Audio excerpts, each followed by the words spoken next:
ایک شخص نے اسم اعظم کا واسطہ دے کے اللہ کو پکارا، رسول اللہ صلی اللہ علیہ وسلم سن رہے،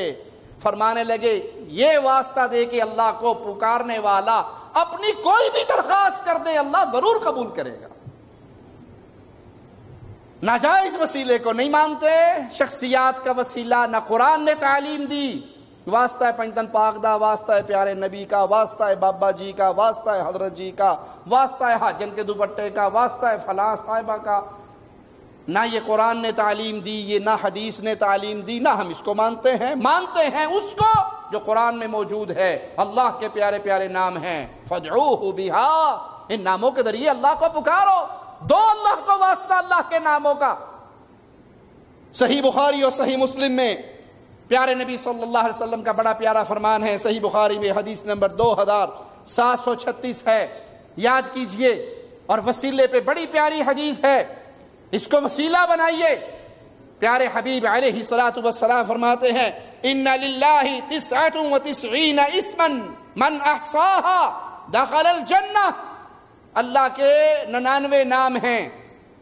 ایک حدیث میں 99 نام بیان ہوئے ہیں، مگر نہ تو اللہ کے ناموں کا علم اللہ ہی کو ہے، اللہ کے بے شمار نام ہیں، لیکن ایک روایت میں 99 ناموں کا ذکر ہوا ہے، تو پیارے حبیب نے فرمایا اللہ کے 99 نام ہیں، من احصاها دخل الجنہ، جو ان 99 ناموں کو یاد کر لے، ان کا احصاء کر لے، وہ اللہ کی جنت میں داخل ہوگا۔ کیا معنی؟ ان ناموں کو یاد کرے، ان ناموں کے معانی کو یاد کرے، ان ناموں کے ذریعے اللہ کو پکارے، اللہ کا ذکر کرے، ان ناموں کے تقاضے کے مطابق ڈٹ جائے، ناموں کو یاد کرے، ان کے معانی کو یاد کرے، ان ناموں کا ورد کرے، ان کے ذریعے اللہ کا ذکر کرے، اور ان ناموں کے تقاضے پہ ڈٹ جائے، جو یہ کام کر لے وہ اللہ کی جنت میں داخل ہوگا۔ اے اللہ تو الرحمن ہے، الرحیم ہے، الرحیم کو یاد کریں، الرحیم کا معنی بہت رحم کرنے والا، نہایت مہربان، اس کے ذریعے اللہ کو پکارے، اے اللہ تو الرحیم ہے، مجھ میں رحم کر دے،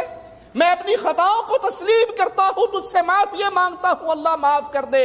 اس کے تقاضے پہ ڈٹ جائے۔ اور اس کا تقاضا یہ ہے جب اللہ الرحیم ہے تو رحیم کے در کو چھوڑ کر فقیر کے در پہ گرا نہیں جاتا، اس سے مانگا نہیں جاتا، اس پہ ناک خاک آلود کی نہیں جاتی۔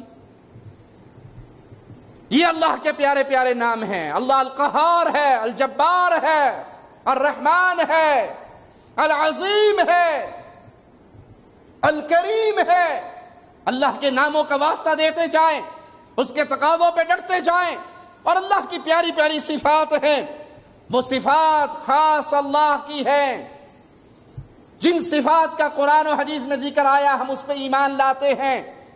نہ اس کی تعویل کرتے ہیں، نہ اس کا انکار کرتے ہیں، نہ اس کے معنی کا انکار کرتے ہیں، نہ اس کو مخلوق کے ساتھ تشبیہ دیتے ہیں، نہ اس کی کیفیت کے بارے میں کوریدتے ہیں کہ اس کی کیفیت کیا ہے،